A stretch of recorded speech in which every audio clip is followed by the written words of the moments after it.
magari yetu yanapotoka vilabuni, tunakuwa tumejazana watu 6, 7, 8, wakati mwingine mpaka 10 tukirudishana majumbani, na tunahakikisha kila mmoja wetu anafika salama.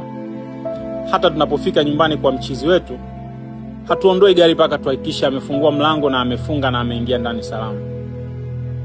Na hata akiwa ameondoka na gari jingine, baada ya muda tutampigia simu kuhakikisha ulifika salama. Magari yetu yanapotoka kanisani,